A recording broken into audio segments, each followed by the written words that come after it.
in sickness and in health, till death do us part.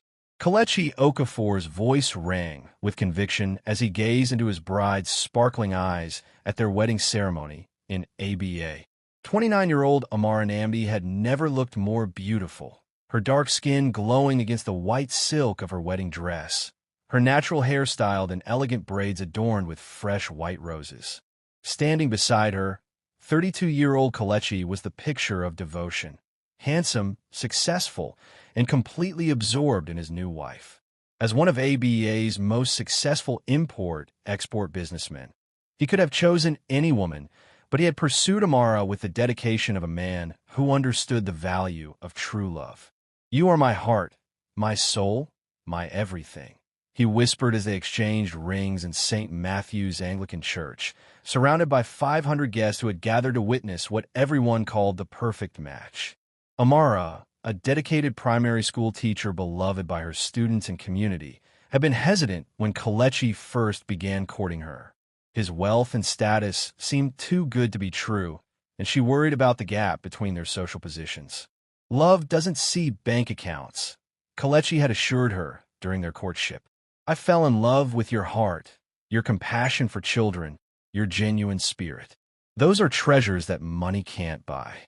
Their 2-year courtship had been a fairy tale.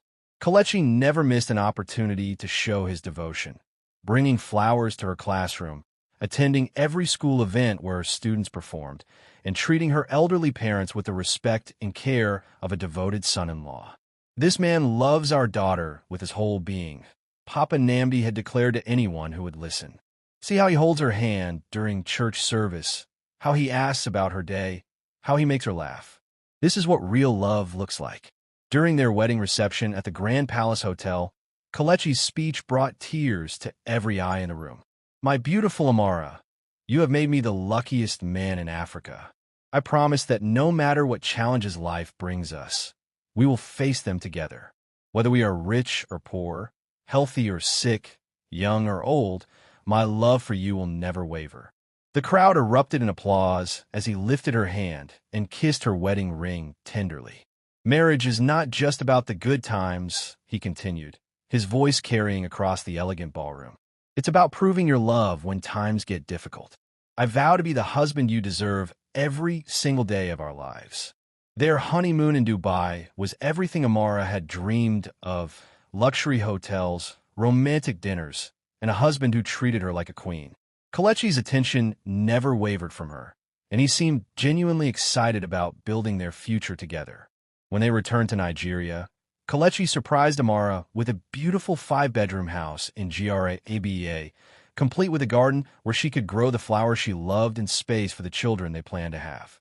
"Welcome home, Mrs. Okafor," he said, carrying her across the threshold of their new life together. The first 2 years of their marriage were blissful. Kelechi's business thrived, providing them with financial security and the ability to travel frequently. More importantly, he remained the attentive, loving husband who had won her heart. He would call her 3 times a day from his office just to hear her voice. He attended every school function where students performed, beaming with pride as he introduced himself as Teacher Amara's husband. He brought her favorite akara and pap breakfast every Saturday morning, and they would sit in their garden talking about their dreams for the future. "I want 4 children," Amara would say, leaning against his shoulder as they watched the sunset. "4 children and a lifetime of happiness," Kelechi would reply, kissing the top of her head. "We'll fill this house with laughter and love." Their families marveled at their happiness. Kelechi's mother, Mama Okafor, constantly praised her daughter-in-law to neighbors and friends. "My son found a treasure in that girl. See how she cares for him, how she manages their home, how she respects our family traditions. And see how he adores her, like she's made of precious gold." Amara's students adored Uncle Kelechi, who would arrive at school events with small gifts for the children and never seemed impatient with their endless questions about his cars and travels. "Teacher Amara, your husband is the nicest man in the world," 8-year-old Chidinma would declare. "When I grow up, I want to marry someone who loves me like Uncle Kelechi loves you." Their marriage seemed blessed by God himself. They attended church together every Sunday, where Pastor Adebayo would often use them as an example of godly marriage in his sermons. "Look at Brother Kelechi and Sister Amara," he would say from the pulpit. "See how they support each other, how they serve this community together, how their love reflects the love of Christ. This is what marriage should look like." But on a humid Tuesday morning in March, exactly 2 years and 3 months after their wedding, everything changed. Amara had been feeling unusually tired for several weeks, experiencing headaches that wouldn't respond to medication and a persistent cough that seemed to worsen rather than improve. "It's probably just stress from the new school term," she told Kelechi when he suggested she see a doctor. "You know how demanding the children can be." But when she collapsed during a parent-teacher conference, rushed to the emergency room at Abia State University Teaching Hospital, the test revealed something that would test every wedding vow they had made. Dr. Chukwuma Okafor, no relation to her husband, called them into his office with an expression that immediately filled the room with dread. "Mrs. Okafor, I'm afraid I have some very serious news about your test results. Will their perfect marriage survive the devastating diagnosis that's about to change everything? What shocking news will shatter their fairy tale love story? Don't miss the life-changing revelation that will test every promise they made at the altar. Hit that like button and subscribe to see if love really can conquer all."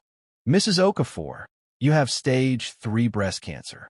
It has already spread to your lymph nodes." Dr. Chukwuma Okafor's words hit the room like a physical blow. Amara felt the world tilt around her as she sat in the sterile hospital office, holding Kelechi's hand so tightly her knuckles went white. That's impossible," Kelechi stammered, his voice barely above a whisper. "She's only 31 years old. She's healthy. She exercises. She doesn't smoke or drink. How can she have cancer?" "Cancer doesn't discriminate based on age or lifestyle, Mr. Okafor," Dr. Okafor replied gently. "Your wife's tumor is aggressive, but it's not hopeless. With immediate treatment, chemotherapy, radiation, and possibly surgery, we can fight this." Amara sat in stunned silence, watching her husband's face cycle through disbelief, fear, and something that looked almost like panic. What does the treatment involve?" Kelechi asked, his business-minded nature taking over even in crisis. "Chemotherapy will begin immediately, every 3 weeks for 6 months. The treatment is intensive and will make her very sick. Hair loss, nausea, extreme fatigue, immune system suppression. She'll need constant care and support throughout the process." Dr. Okafor outlined the brutal reality of cancer treatment with professional compassion. The chemotherapy drugs would attack not just cancer cells, but healthy cells too. Amara would be too weak to work, too sick to maintain their normal life, and would require round-the-clock care during the worst phases of treatment. "The total cost will be approximately 8 million naira over 6 months, Dr. Okafor continued. That includes chemotherapy, radiation, surgery if needed, and supportive care medications." Kelechi's face went pale at the figure, though his import business generated more than enough income to cover the expenses. "Of course, money is no object," he said quickly, squeezing Amara's hand. "We'll do whatever it takes. My wife's life is worth more than any amount of money." But Amara noticed something in his voice, a strain that hadn't been there before, a subtle shift from the man who had promised to love her in sickness and in health just 2 years earlier. The drive home from a hospital was conducted in stunned silence. Kelechi gripped the steering wheel tightly, his jaw clenched with tension, while Amara stared out the window, trying to process the reality that her body was trying to kill her. "We'll get through this together," Kelechi said finally as they pulled into their driveway. "We're strong, our love is strong, and we have the resources to fight this thing." That night, as Amara lay in bed researching cancer treatment on her phone, she could hear Kelechi in his home office making phone calls. She assumed he was calling family members to share the news and arrange support. But the conversations she overheard didn't sound like family notifications. "Yes, I understand the business implications. No, I can't travel to China next month. She'll need care around the clock. 6 months minimum." The tone was businesslike, almost clinical, as if he were discussing a problematic investment rather than his wife's life-threatening illness. The next morning, Kelechi was unusually quiet over breakfast. His phone buzzed constantly with business calls, and he seemed distracted, distant. "Kelechi, are you okay?" Amara asked gently. "I know this is scary for both of us, but I'm fine," he interrupted, his tone sharper than she'd ever heard before. "I'm just trying to figure out how to manage everything. The business, your treatment, the financial implications."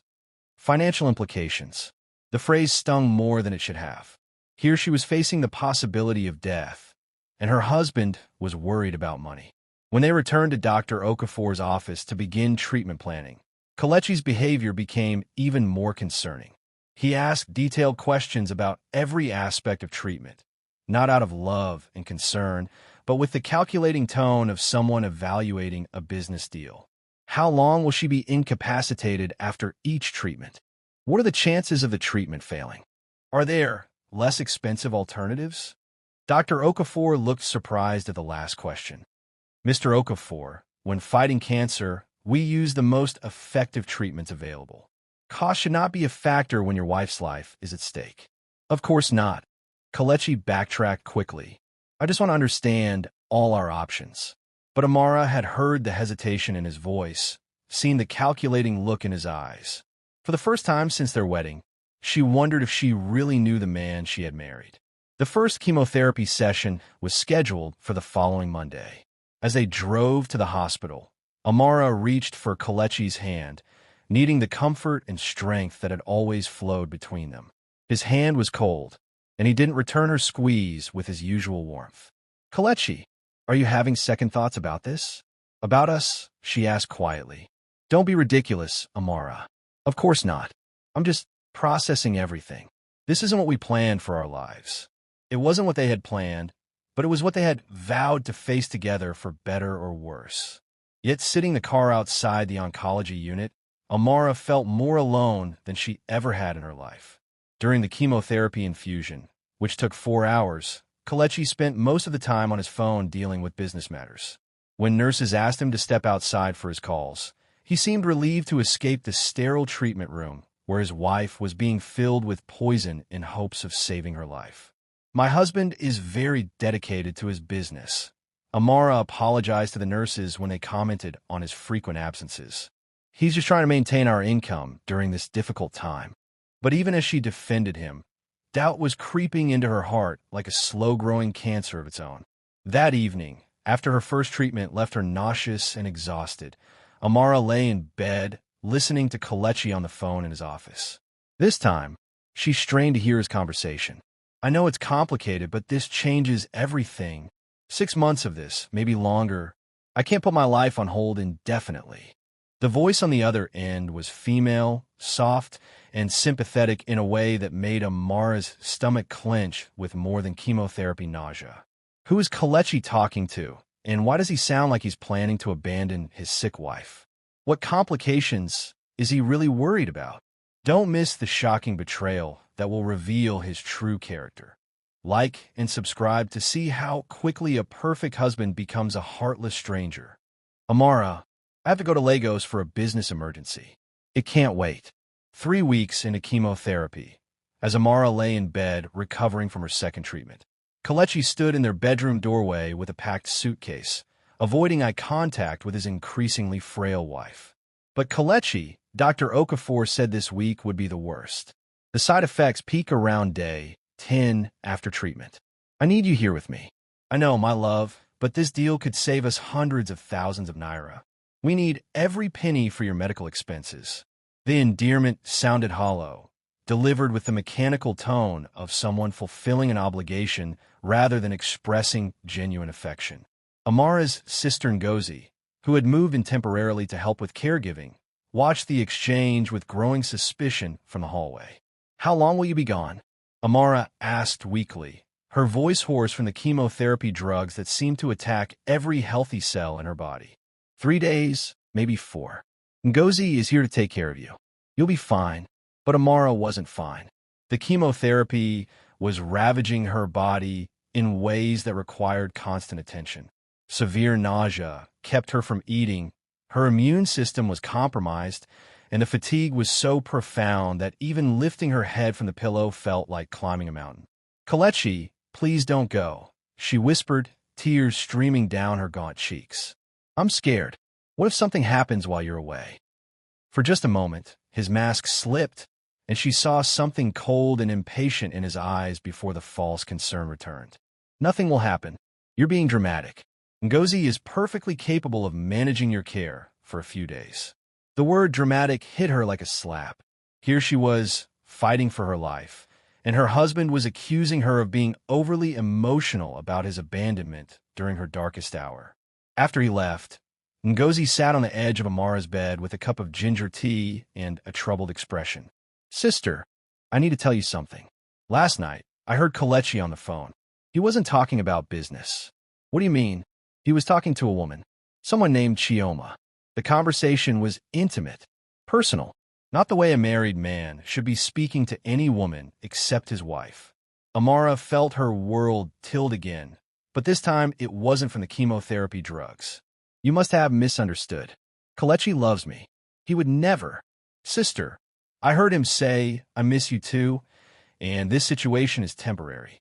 Well, has your husband ever told you that your cancer is a temporary situation?" The truth hit Amara with devastating clarity. To her, cancer was a life-or-death battle they were fighting together. To Kelechi, it was apparently a temporary inconvenience, keeping him from his real life. Over the next 3 days, while Kelechi was supposedly in Lagos on business, Amara's condition deteriorated dramatically. The chemotherapy triggered an infection that required emergency hospitalization. As she lay in the ICU with a fever of 104 degrees, fighting for her life, her husband was unreachable. His phone goes straight to voicemail. Ngozi reported frantically to the ICU nurses. "I've left 20 messages. His office says he's in meetings and can't be disturbed." When Kelechi finally appeared at the hospital 18 hours later, he looked refreshed, well-rested, and annoyed at being summoned. "How was I supposed to know she would have complications?" he asked Ngozi defensively. "The doctor said chemotherapy side effects were normal. Near-death infections are not normal." Ngozi shot back. "Your wife almost died while you were wherever you really were." Dr. Okafor pulled Kelechi aside for a private conversation about Amara's care needs. "Mr. Okafor, your wife's immune system is severely compromised. She cannot be left alone during treatment cycles. She needs constant monitoring, immediate medical attention if symptoms worsen, and emotional support to maintain her will to fight." "Understand, doctor, but I have business obligations. I can't just abandon my livelihood." Dr. Okafor stared at the man whose wife had nearly died from preventable complications. "Sir, your wife is fighting for her life. Surely business can wait." "Easy for you to say. You're not the one facing financial ruin because of medical bills." The callousness of his response shocked even the experienced oncologist, who had seen many families struggle with cancer's impact on their lives. When they returned home from the hospital, Amara was weaker than ever, having lost 15 pounds and most of her beautiful hair. The face that had once glowed with health and happiness was now gaunt, her eyes sunken, her skin gray from the toxic medications keeping her alive. Kelechi looked at her with what appeared to be disgust rather than compassion. "The doctor says I need to gain weight," Amara said hopefully as Ngozi helped her into bed. "Maybe we could cook together like we used to? Remember how you loved making pepper soup for me?" "I'll have the maid prepare your meals," Kelechi replied curtly. "I have calls to make." He disappeared into his office, where Amara could hear him speaking in low, intimate tones to someone who clearly wasn't a business associate. "I know this is hard on both of us. Yes, I miss our time together too. It's temporary, I promise. Soon we could be together without all these complications." That night, as Amara lay in their king-size bed feeling more alone than she ever had in her life, she understood that her fight wasn't just against cancer anymore. She was also fighting to save a marriage to a man who seemed to view her illness as a personal inconvenience rather than a shared challenge to overcome together. The man who had promised to love her in sickness and in health was already planning his exit strategy from both. Will Amara discover the identity of the mystery woman stealing her husband's attention? How can she fight cancer and betrayal simultaneously? Don't miss the devastating discovery that will shatter what's left of her faith in their marriage. Hit that subscribe button to see how far a selfish husband will go to abandon his dying wife. Kelechi, who is Chioma Nwosu, and why is she calling our house phone at 2 a.m.? Amara's voice was barely a whisper as she confronted her husband 4 weeks into chemotherapy, holding the phone with trembling hands. Her once beautiful hair had fallen out completely, leaving her bald head covered with colorful head wraps that couldn't hide her increasing frailty. Kelechi's face went through several expressions before settling on defensive irritation. She's a business associate from Port Harcourt. We're working on a major shipping contract. Different time zones, international calls. You wouldn't understand the complexities. But the lie was so transparent that even in her weakened state, Amara could see through it completely. Time zones? Port Harcourt is in the same time zone as ABA Kelechi. And business associates don't usually whisper, "I love you too," before hanging up. The silence that followed was deafening. Kelechi's mask of the devoted husband finally slipped completely, revealing something cold and selfish underneath. Amara, you're sick. You're not thinking clearly. The chemotherapy is affecting your judgment. My judgment is perfectly clear. Clear enough to see that my husband is having an affair while I'm fighting for my life. Instead of denial or remorse, Kelechi's response was breathtakingly cruel. What did you expect, Amara? You're not exactly the woman I married anymore. Look at yourself, bald, skeletal, constantly sick. You can't fulfill any of a wife's duties. A man has needs. The cruelty of his words was like a physical blow. Here she was, losing her hair, her strength, her very identity to treatments designed to save her life. And her husband was complaining that she wasn't meeting his needs. I'm fighting cancer, Kelechi. I'm trying to stay alive. How can you talk about my appearance when I'm poisoning my body to beat this disease? And how long is this going to go on? 6 months? A year? 2 years? What if the treatment doesn't work? What if he gets sicker? Am I supposed to waste the best years of my life taking care of an invalid? The word invalid hung in the air like a curse. This was how he saw her now, not as his beloved wife battling for their future together, but as a burden, an inconvenience, a waste of his time. Ngozi, who had been listening from the hallway, burst into the room with righteous fury. How dare you speak to my sister like that? She is fighting for her life, and you're worried about your convenience? This is between my wife and me, Kelechi snapped. Stay out of our business. It became my business when you started abandoning her to chase other women. Yes, I know about Chioma. I know about your business trips to Port Harcourt. I know you're living a double life while your wife suffers. Kelechi's face went pale as he realized the extent of their knowledge. I hired a private investigator. Ngozi continued relentlessly. 26-year-old Chioma Nwosu, marketing executive, healthy, beautiful. Everything your sick wife can't be right now. You've been dating her for 2 months, telling her you're divorcing your wife. The evidence was overwhelming. Photos of Kelechi and Chioma at restaurants, hotels, shopping centers. Credit card receipts for expensive gifts purchased while he complained about medical bills. Phone records showing daily intimate conversations while his wife lay dying. You promised to love her in sickness and in health, Ngozi said, her voice breaking with emotion. Those vows meant nothing to you.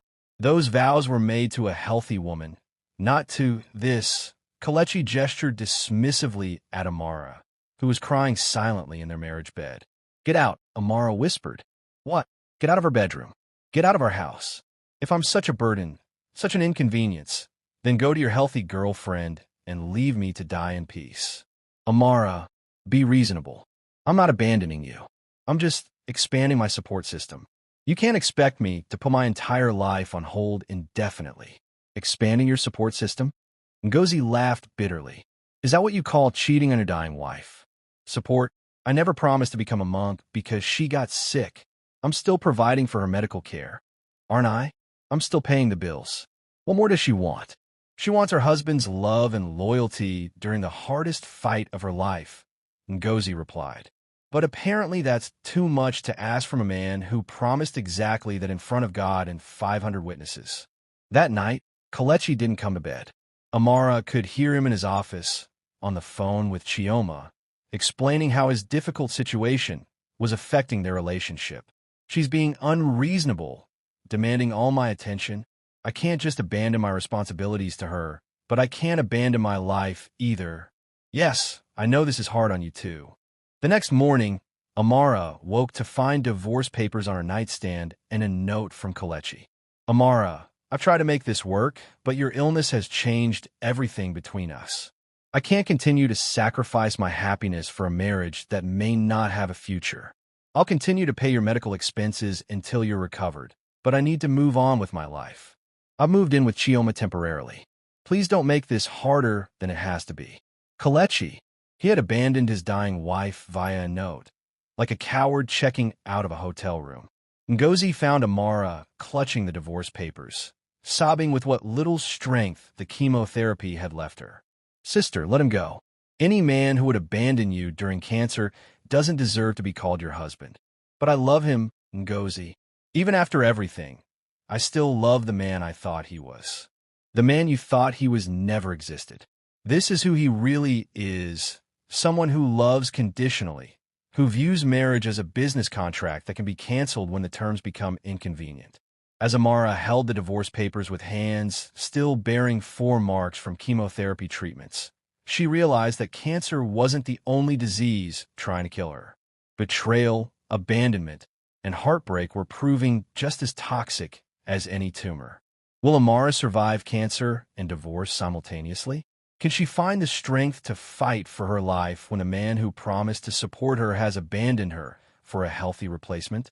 Don't miss the community's shocking reaction when they discover what Kelechi has done. Like and subscribe to see if karma catches up with heartless husbands. Kelechi Okafor, you are a disgrace to every man in ABA. Elder Emeka Nwachukwu's voice boomed across the packed congregation at St. Matthew's Anglican Church as Kelechi attempted to attend Sunday service with his new girlfriend, Chioma. The entire church fell silent as the respected community leader stood from his pew, pointing an accusatory finger at the man who had abandoned his wife during cancer treatment. It had been 3 weeks since Kelechi moved out, leaving Amara to face chemotherapy alone except for her sister's care. News of his abandonment had spread through ABA like wildfire, creating a firestorm of community outrage unlike anything the city had ever seen. You made vows before God and this congregation to love your wife in sickness and in health. Elder Nwachukwu continued, his voice shaking with righteous anger. Now she lies dying from cancer while you parade around with a younger woman like some common harlot.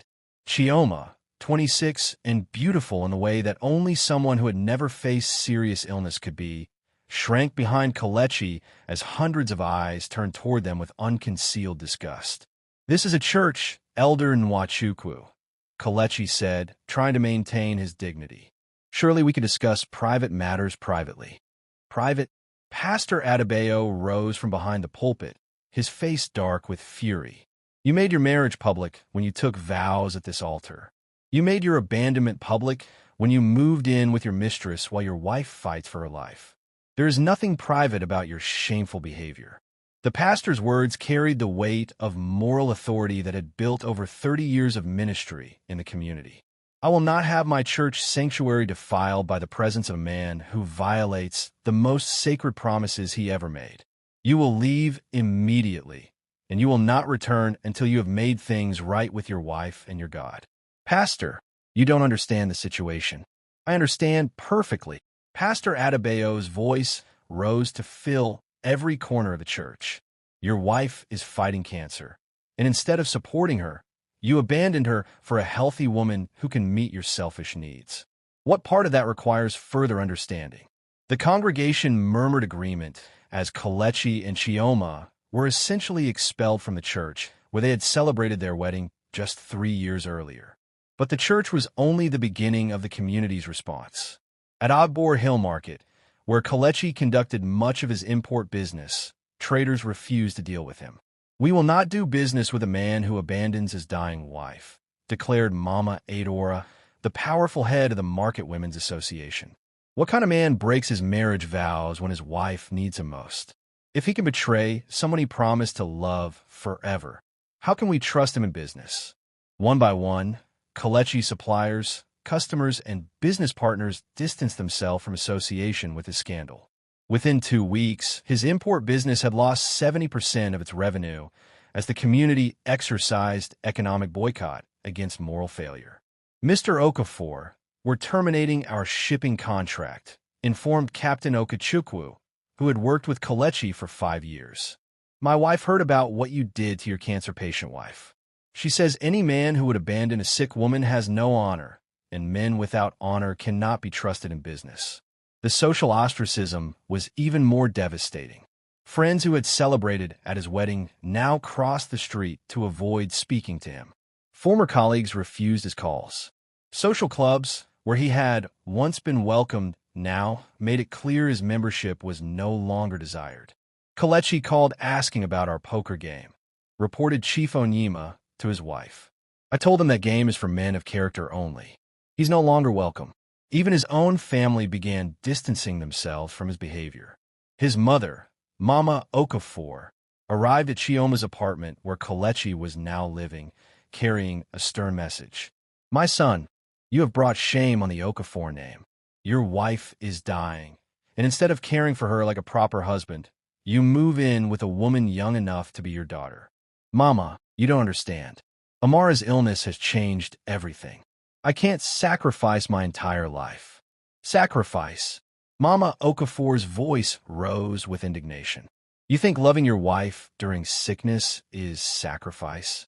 That girl gave you the best years of her life. She loved you completely, supported your business, cared for this family like a devoted daughter. Now, when she needs you most, you abandon her." She turned to look at Chioma with undisguised contempt. "And you, young woman, what kind of person takes a married man whose wife is fighting cancer? Do you have no shame?" Chioma, who had been enjoying the luxury of being with a successful older man, was beginning to understand the social price of her choices. "Mama, Kelechi told me his marriage was over, that his wife could no longer be a proper wife to him. His marriage is over because he made it over. No man abandons a sick wife and keeps the respect of decent people. You're both outcasts now." The community's response was swift and comprehensive. Kelechi's gym membership was revoked. His favorite restaurants refused to serve him. The golf club, where he played weekly, asked him to resign. Even his barber told him to find another place for grooming services. "My other customers don't want to sit in the same chair as a man who abandons his dying wife," the barber explained apologetically. "Bad character is contagious, and I can't risk my business." Meanwhile, the community's support for Amara was overwhelming. Church members organized meal deliveries, housekeeping services, and transportation to medical appointments. Women's groups raised money for her treatment expenses that Kelechi had promised to cover but was increasingly reluctant to pay. "Sister Amara, you are not alone," declared the women's auxiliary leader during one of their visits. "This community will not let you face cancer without support, even if your worthless husband has abandoned his duties." But perhaps the most devastating response came from Amara's primary school, where she had taught for 8 years before her diagnosis. The Parent-Teacher Association voted unanimously to name the school's new library after her, with a plaque reading, "The Amara Okafor Memorial Library," honoring a teacher whose courage in fighting cancer inspires us all. When Kelechi heard about the memorial library being named after his still-living wife, he finally understood the depth of community judgment against him. "They're treating her like a saint and me like a demon," he complained to Chioma, who was growing tired of being associated with a social pariah. "Maybe because that's exactly what you both are," she replied, beginning to question her choices for the first time.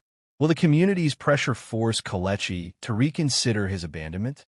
Is Chioma starting to realize she's dating a man without honor? Don't miss the shocking moment when karma strikes back in the most unexpected way. Hit that subscribe button to see if divine justice really exists. "Kelechi, I'm pregnant." Chioma's announcement hit him like a physical blow as he sat in her Port Harcourt apartment, trying to manage the collapse of his business empire and social standing. For 2 months, he had been living with his mistress while his wife fought cancer alone, and now the consequences of his choices were multiplying. What? How is that possible? We've been careful. Apparently not careful enough, Chioma replied, her voice carrying a new hardness that he hadn't heard before. The question is, what are you going to do about it? Kelechi stared at the pregnancy test in her hands. Kelechi stared at the pregnancy test in her hands, his mind racing through the catastrophic implications. A sick wife he had abandoned, a mistress now pregnant, a business failing from community boycotts, and a reputation destroyed throughout ABA. Chioma, this complicates everything. My divorce from Amara isn't even finalized yet. If people find out you're pregnant while she's still fighting cancer, Chioma's voice rose with sudden realization. You mean your wife might actually recover? You told me she was dying, that the marriage was essentially over. The truth was that Kelechi had never bothered to fully understand Amara's prognosis.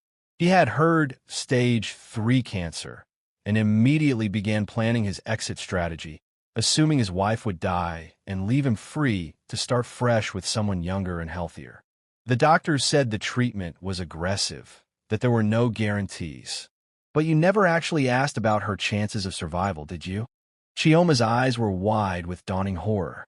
You just assumed she would die, and you could replace her. Before Kelechi could respond, his phone rang with a call from Dr. Okafor. Amara had been hospitalized again with complications from her latest chemotherapy treatment. Mr. Okafor, you need to come immediately. Your wife's condition has deteriorated significantly. She's asking for you. I can't come right now. I'm in Port Harcourt on business. Sir, your wife may be dying. Whatever business you have can wait. Will she make it through the night? Dr. Okafor's voice turned cold. Mr. Okafor, that depends largely on her will to live.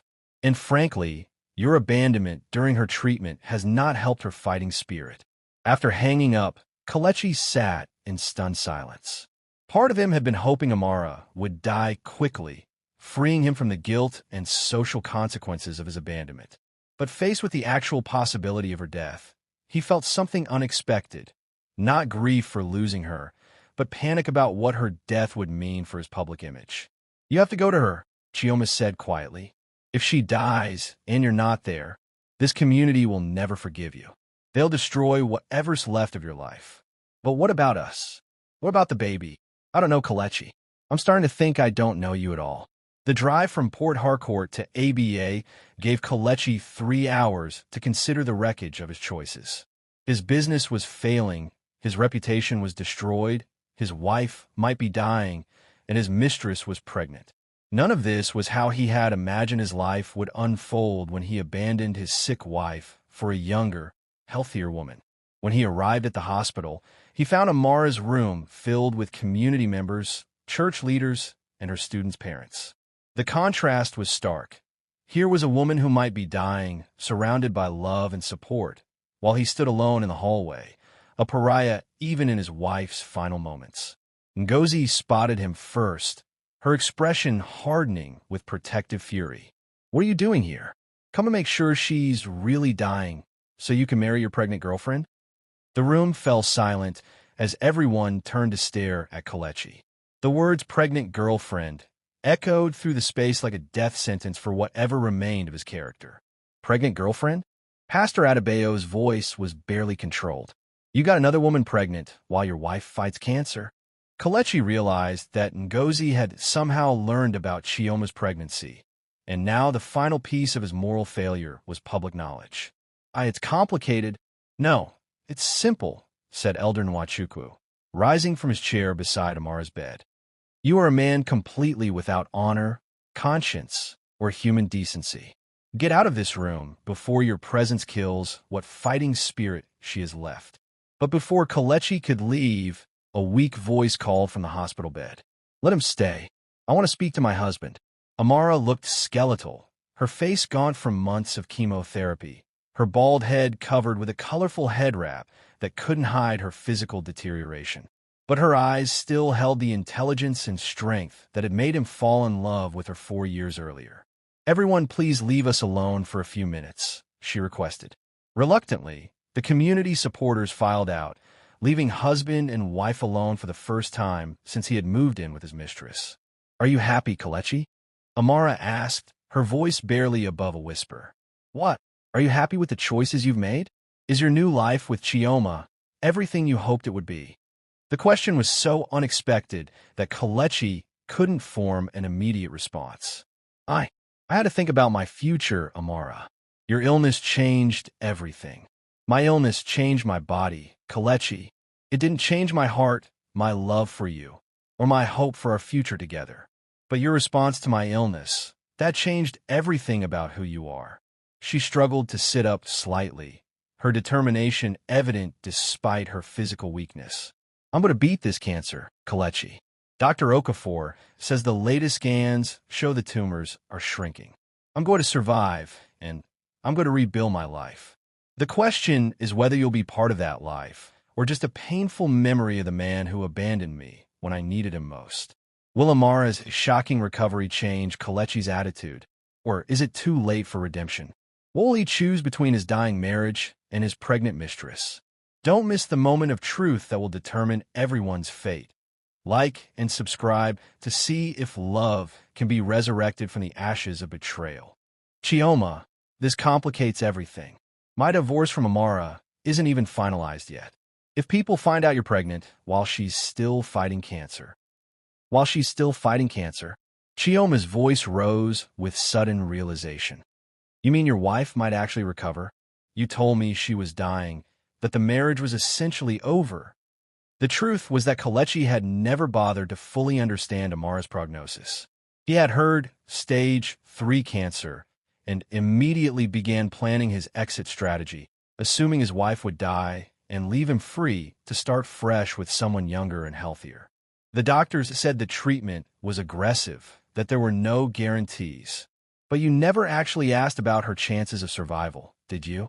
Chioma's eyes were wide with dawning horror. You just assumed she would die, and you could replace her. Before Kelechi could respond, his phone rang with a call from Dr. Okafor. Amara had been hospitalized again with complications from her latest chemotherapy treatment. "Mr. Okafor, you need to come immediately. Your wife's condition has deteriorated significantly. She's asking for you." I can't come right now. I'm in Port Harcourt on business." "Sir, your wife may be dying. Whatever business you have can wait. Will she make it through the night?" Dr. Okafor's voice turned cold. "Mr. Okafor, that depends largely on her will to live. And frankly, your abandonment during her treatment has not helped her fighting spirit."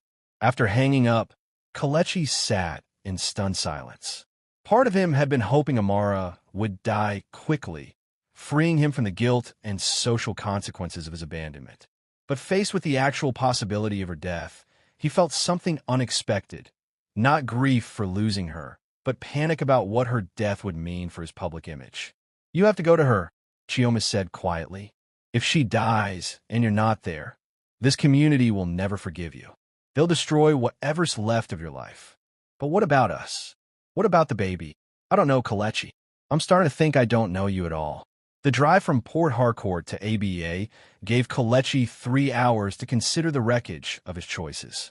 His business was failing, his reputation was destroyed, his wife might be dying, and his mistress was pregnant.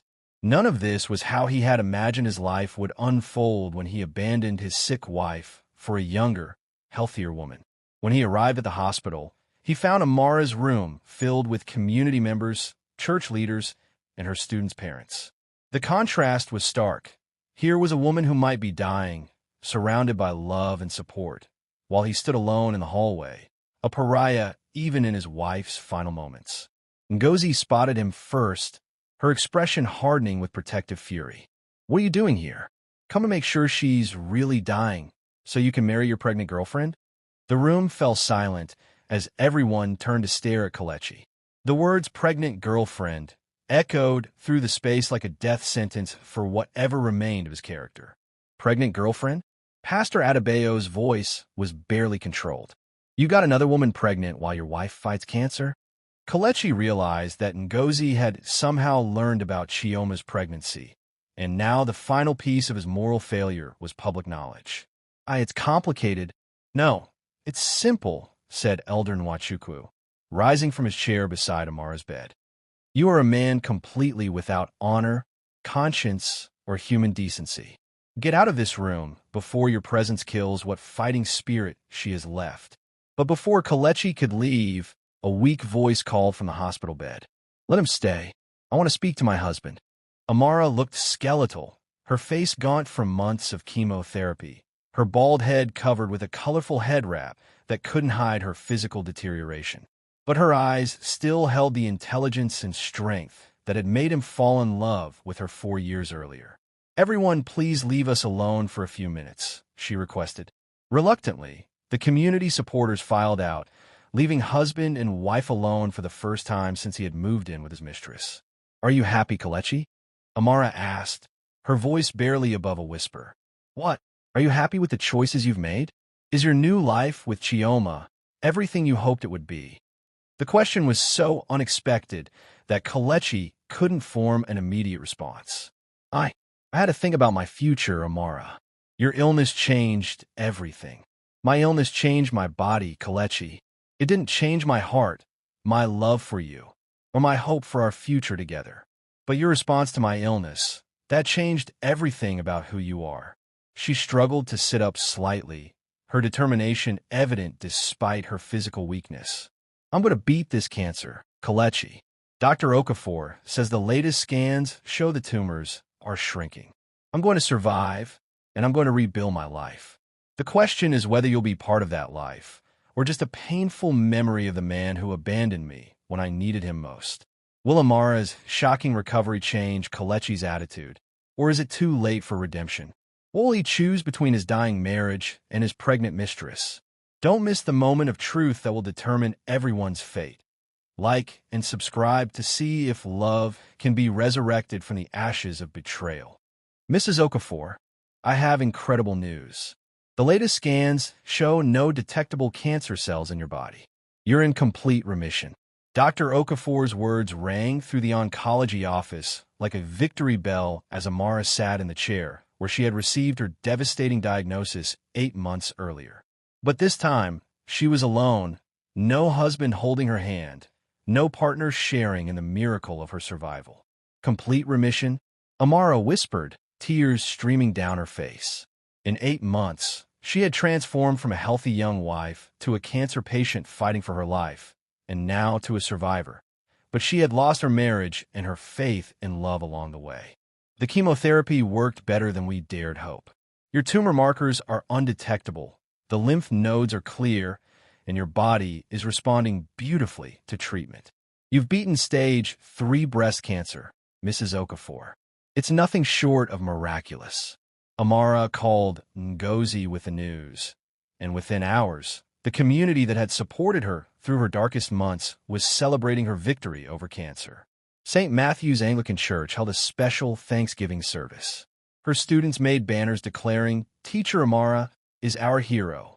The market women organized a celebration feast. But conspicuously absent from all celebrations was the man who had promised to love her in sickness and in health. Kelechi learned about Amara's remission through community gossip, and the news hit him like a thunderbolt. For 8 months, he had been telling himself and Chioma that his wife was dying, that his marriage was essentially over, that he was simply moving on with his life rather than abandoning his responsibilities. Now, faced with the reality that Amara would live, and live without him, he began to understand the magnitude of what he had lost. She's going to survive, he told Chioma as they sat in her Port Harcourt apartment, her pregnancy now showing at 4 months. The cancer is gone. She's in complete remission. That's wonderful news, Chioma replied, but her tone was flat, emotionless. Is it? What does this mean for us? For our baby? I left my marriage because I thought she was dying. No, Kelechi. You left your marriage because you're selfish. Her surviving cancer doesn't change the fact that you abandoned her when she needed you most. Over the past 2 months, living with Kelechi and watching the community's reaction to his behavior, Chioma had begun to see him clearly for the first time. The charming, successful businessman who had pursued her was actually a coward who abandoned his responsibilities when they became inconvenient. "I've been thinking," she continued, "what kind of father will you be to our child? If you can abandon your wife during cancer, what will you do when our baby gets sick? When I get older? When life gets difficult?" "That's different, Chioma. You and I chose each other. My marriage to Amara was complicated. It was complicated because you made it complicated. She loved you completely, supported your business, cared for your family. The only thing she did wrong was get sick." Meanwhile, in ABA, Amara was beginning to rebuild her life with a strength she never knew she possessed. The community support that had sustained her through cancer treatment had evolved into practical opportunities for her new beginning. Pastor Adebayo offered her a position as the church's community outreach coordinator. The Parent-Teacher Association created a new role for her as an educational consultant. Most meaningfully, the Market Women's Association asked her to lead their new initiative supporting women facing health crises. "Sister Amara, you've shown us what real courage looks like," Mama Adora explained during the ceremony installing her as the health advocacy coordinator. "You fought cancer with dignity, you faced abandonment with grace, and you survived both with your character intact. Now help other women do the same." The irony was not lost on anyone that Amara, abandoned by her husband, had become more integrated into the community than ever before. Her courage in facing both cancer and betrayal had transformed her from a beloved teacher into a community leader and inspiration. But the most dramatic change was still to come. Dr. Emeka Okafor, no relation to her or her ex-husband, the oncologist who had treated her cancer, asked to speak with her privately after her final checkup appointment. "Mrs. Okafor, this is highly unusual, but I feel compelled to tell you something. In 20 years of treating cancer patients, I've never seen someone fight with the determination you showed. But I've also never seen someone face treatment alone the way you did. I wasn't alone, doctor. My sister, my community, my church, they all supported me. But not your husband. And I want you to know that his abandonment says nothing about your worth as a woman or a wife. It says everything about his character as a man." Dr. Okafor paused, clearly struggling with professional boundaries. "I'm recently divorced myself. My ex-wife left me because she said medicine was my mistress. I've learned that some people can only love conditionally when it's convenient, but others can love through anything. You deserve someone who can love the way you love." 3 weeks later, Kelechi appeared at Amara's door unannounced, carrying flowers and wearing his most charming smile. "Amara, my love, I've come to bring you home. I know I made mistakes, but now that you're healthy again, we can rebuild our marriage. We can have the life we always planned." Amara stared at the man who had abandoned her during the fight for her life, now standing on her doorstep because she had survived without him. "You want to rebuild our marriage? Where were you when I was fighting for our marriage? Where were you when I was fighting for my life? I was confused, scared. I didn't know how to handle your illness. But now that you're better, now that I'm better, you want me back? What about when I get older, Kelechi? What about if I face other health challenges? What about when life gets difficult again? It will be different this time, I promise. I've learned from my mistakes. Have you? What about Chioma? What about your pregnant girlfriend?" Kelechi's mask slipped slightly. That was a mistake. I was not thinking clearly. She means nothing to me." "She means nothing to you?" "She's carrying your child, Kelechi. If she means nothing to you, what did I mean to you when I was sick and bald and fighting for my life? Will Amara take back the husband who abandoned her? Or has she found the strength to demand better? What happens to Chioma and the unborn child? Don't miss the confrontation that will determine everyone's future. Hit that subscribe button for the most powerful moment yet. Amara, please. I know I made terrible mistakes, but I'm willing to do whatever it takes to earn your forgiveness." Kelechi knelt in Amara's small apartment living room, the space she had created for herself after surviving cancer alone. The contrast was stark. Where their former home had been filled with luxury and expensive furniture, her new space was simple but warm, decorated with gifts from the community that had supported her through her darkest months. You want my forgiveness? Amara looked down at the man who had once promised to love her forever. What about your responsibilities to Chioma and your unborn child? I'll handle that situation. I'll provide financial support, but my heart has always belonged to you. Being with her was just confusion, fear, weakness during a difficult time. Weakness. Amara's voice rose with incredulous anger. You call abandoning your dying wife and getting another woman pregnant weakness? Kelechi, weakness is being afraid to get the cancer diagnosis. Weakness is crying during chemotherapy. Weakness is wondering if you'll live to see another birthday. What you did was deliberate, calculated abandonment. Through the window, they could see neighbors gathering, aware that the man who had become ABA's most infamous husband was trying to reconcile with the wife he had abandoned. I was selfish, I admit that. But people change, Amara. I've seen what I lost, what I threw away. You're the strongest woman I've ever known, and I was fooled to let fear drive me away from you. Fear of what? My bald head? My weakness from chemotherapy? The possibility that I might die and you'd have to grieve? Fear of not being able to handle it. Fear of watching you suffer. Fear of losing you slowly instead of just moving on. The honesty was brutal, but revealed the shallow nature of his love. He had been willing to lose her quickly rather than fight for her survival. So you chose to lose me immediately instead, Amara observed. You chose to guarantee the loss of our marriage rather than risk the possibility of fighting for it. Before Kelechi could respond, there was a knock at the door. Amara opened it to find Dr. Emeka Okafor holding a small bouquet of jasmine flowers. The same flower she had worn in her hair on her wedding day, now symbolizing new beginnings rather than broken promises.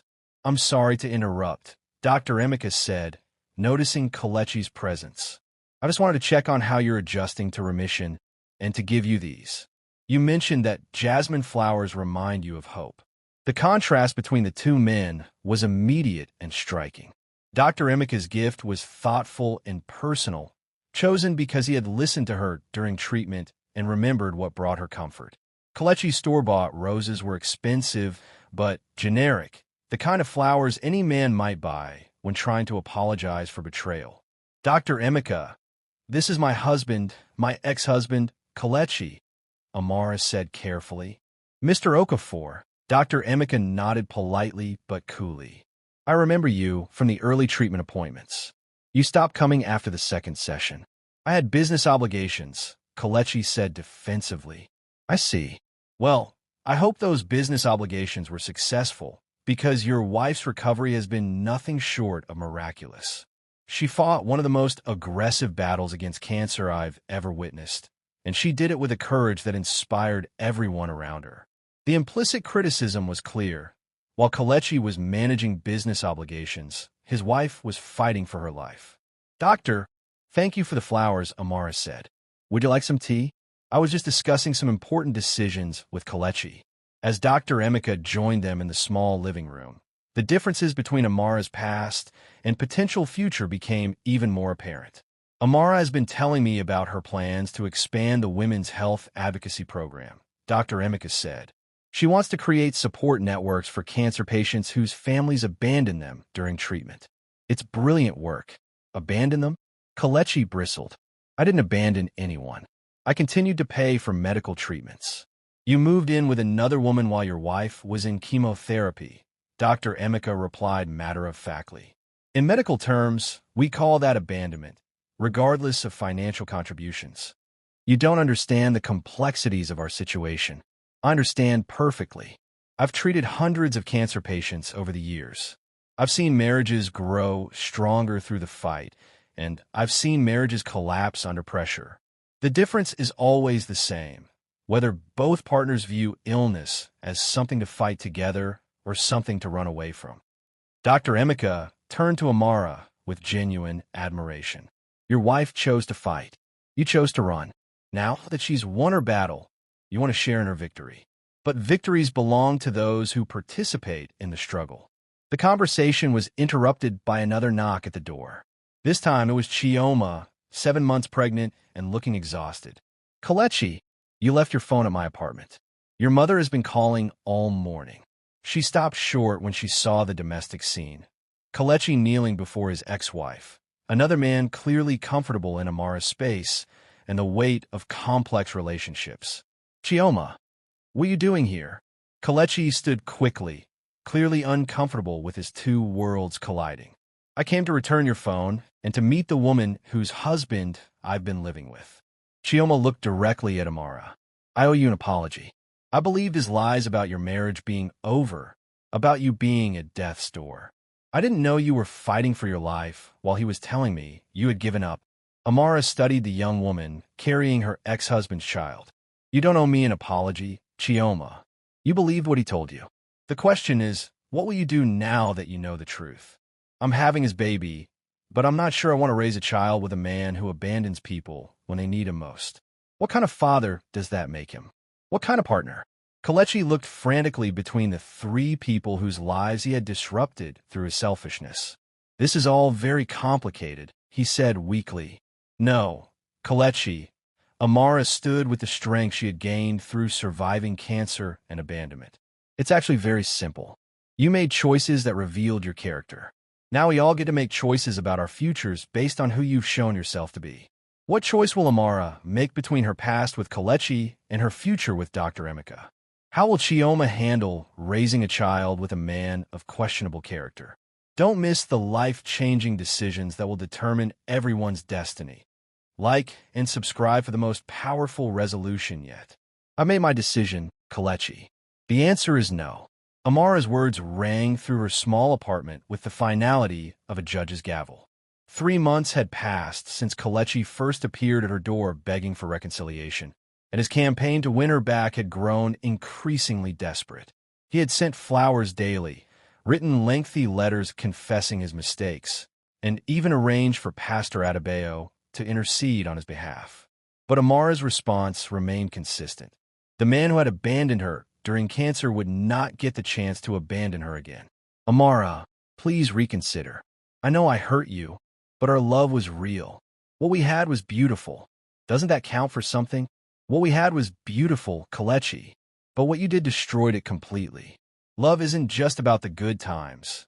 It's about who someone becomes when times get difficult. You showed me exactly who you are when life gets hard. Standing beside her, Dr. Emeka Okafor represented everything Kelechi was not: stability, loyalty, and the kind of love that grew stronger under pressure rather than crumbling at the first sign of difficulty. Over the past 6 months, Dr. Emeka had proven his character in ways both large and small. He attended every one of Amara's follow-up appointments, not as her doctor, but as her partner. He celebrated her community work achievements. He supported her decision to pursue a master's degree in public health.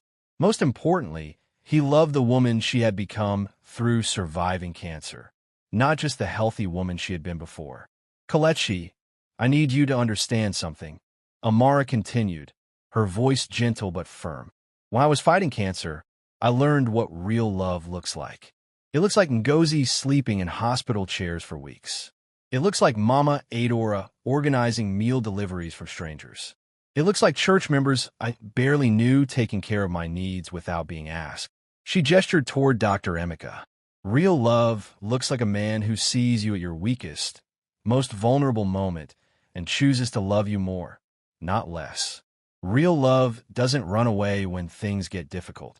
It runs toward the difficulty to help you fight. Kelechi's face crumpled as he finally understood that his campaign for reconciliation had been doomed from the start. Amara hadn't just survived cancer.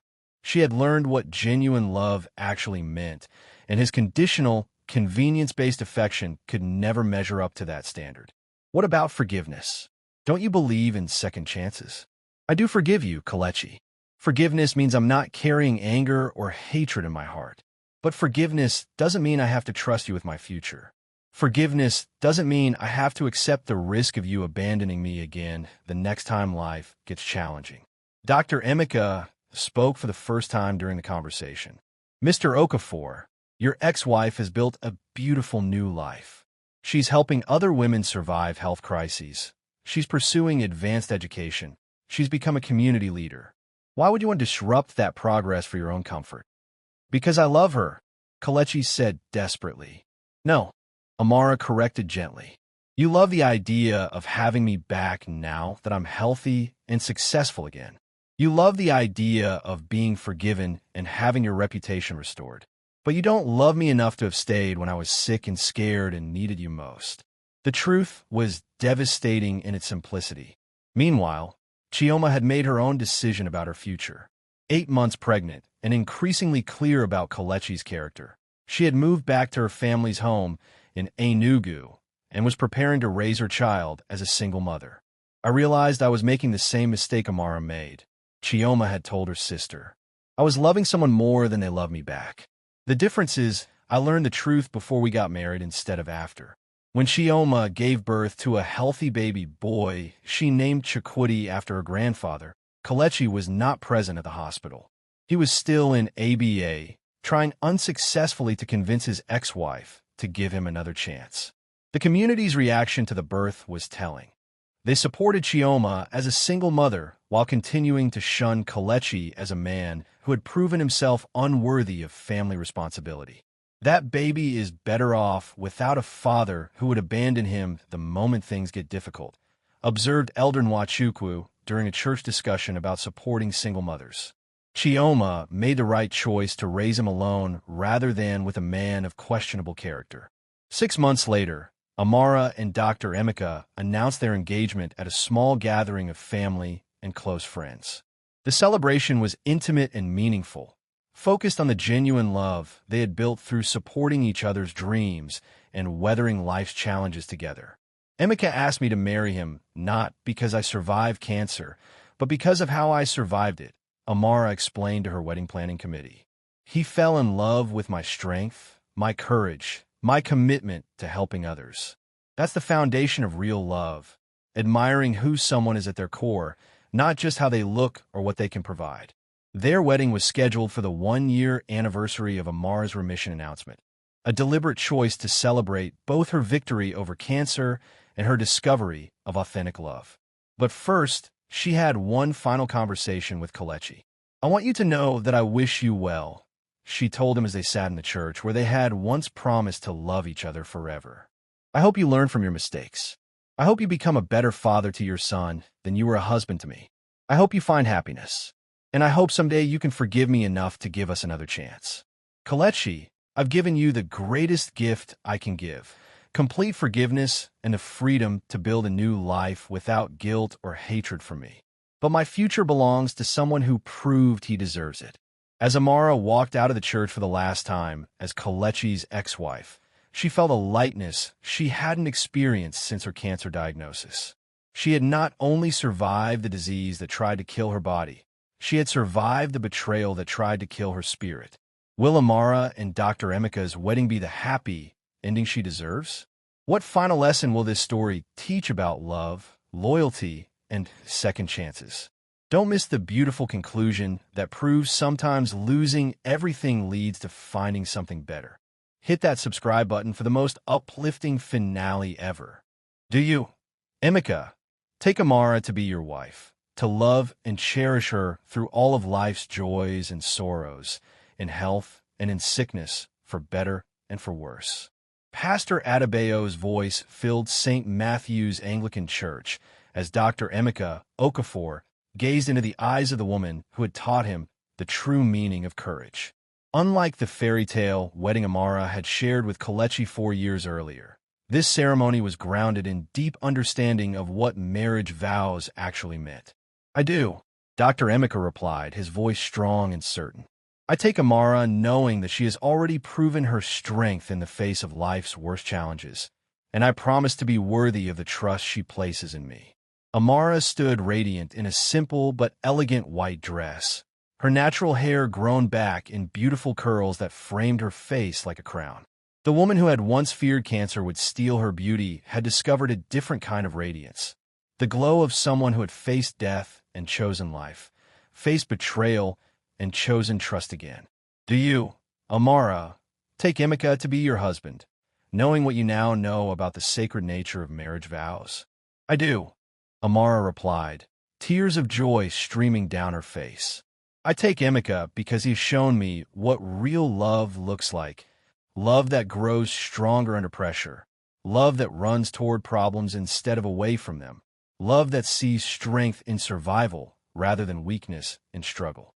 The congregation of 300 guests erupted in celebration, but this time the joy was different from her first wedding. These were people who had supported her through her darkest hours, who understood the journey that had brought her to this moment of triumph. Ngozi stood as matron of honor, beaming with pride at her sister's transformation from abandoned cancer patient to beloved community leader. Mama Adora from the market had traveled from Onitsha to witness the wedding of the sister who showed us all how to be strong. Pastor Adebayo wiped away tears as he pronounced them husband and wife. Even Chioma attended with her 1-year-old son, Chukwudi. She had become friends with Amara over the past year, both women bonding over their shared experience of learning Kelechi's true character. If I had to thank him for anything, Chioma had told Amara, it would be for showing me what I don't want in a partner. Watching how he treated you taught me to value myself more highly. The reception was held at the same community center where Amara had first spoken to cancer patients about surviving family abandonment during illness. The decorations were simple but beautiful. Jasmine flowers that represented hope and new beginnings, traditional Nigerian fabrics that honored their heritage, and photographs documenting Amara's journey from diagnosis to recovery to love. During his speech, Dr. Emeka addressed the congregation with words that would be remembered for years.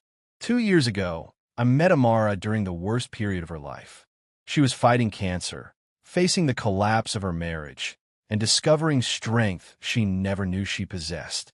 I fell in love not with a cancer patient, but with a warrior. Not with someone who needed saving, but with someone who was saving herself. He turned to his new wife with genuine admiration. Amara taught me that love isn't about finding someone perfect. It's about finding someone whose imperfections, struggles, and battles make them more beautiful to you, not less. She taught me that in sickness and in health isn't a burden to bear, but a privilege to share. When Amara spoke, her words carried the wisdom earned through surviving betrayal and finding genuine love. 3 years ago, I thought love meant accepting whatever someone chose to give you. I thought being a good wife meant enduring abandonment, betrayal, and conditional affection. Cancer didn't just teach me to fight for my life. It taught me to fight for the kind of love I actually deserved. She looked around the room at the faces of people who had supported her journey. I learned that real love multiplies during difficult times instead of disappearing. Real love sees potential instead of problems. Real love chooses to stay and fight rather than run away and start over. The celebration continued late into the evening, with traditional Nigerian music, dancing, and storytelling.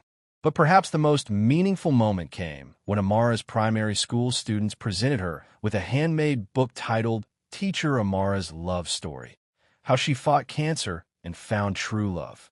We wanted to write your story so other women would know that bad husbands don't have to mean bad endings, explained 10-year-old Chinaza, who had been in Amara's class when she was first diagnosed. You showed us that strong women can have happy endings too.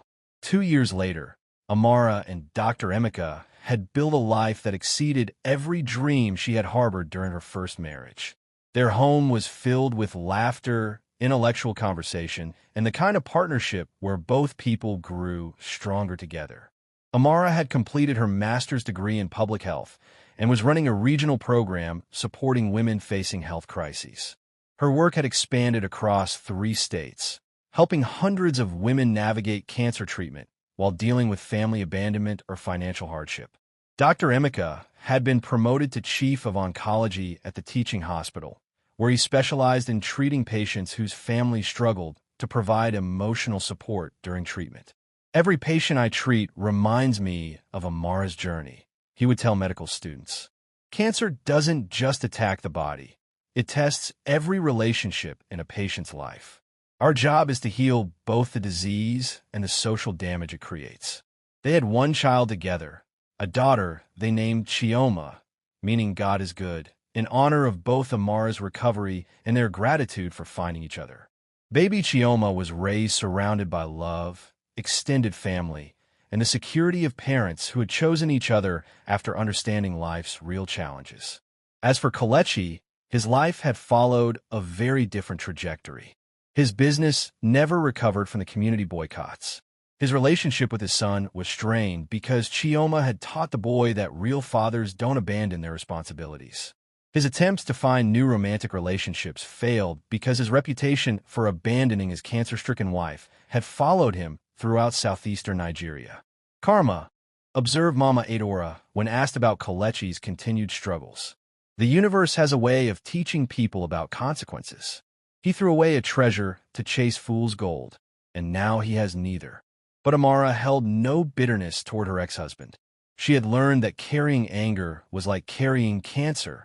It poisoned the person holding it more than anyone else. "I actually feel sorry for Kelechi," she told Dr. Emeka one evening as they watched baby Chioma sleep. "He never learned what real love feels like, so he'll never know what he lost." That's a tragedy in its own way. On their 5th wedding anniversary, as they renewed their vows in the same church where Amara had once promised to love for better or worse, she reflected on the journey that had led her from betrayal to blessing. She had learned that for better or worse only worked when both people meant it equally.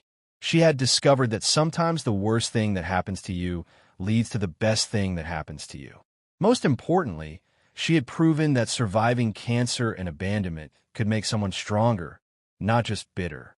"Thank you," she whispered to Dr. Emeka as they danced to their anniversary song, surrounded by the same community that had supported her through cancer treatment. "For what?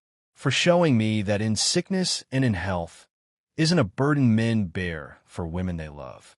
It's a privilege people share when they love each other completely." As the evening concluded and they returned home to their daughter and their life built on authentic love, Amara understood that she had won more than a battle against cancer. She had won the right to be loved the way she deserved, completely, unconditionally, and forever. And so ends the tale of a woman who discovered that sometimes losing a selfish husband leads to finding a devoted partner, and that surviving life's greatest challenges can reveal life's greatest blessings. What lessons will you take from Amara's journey from betrayal to true love? Share your thoughts in the comments. And don't forget to subscribe for more African folktales that celebrate the triumph of authentic love over conditional affection.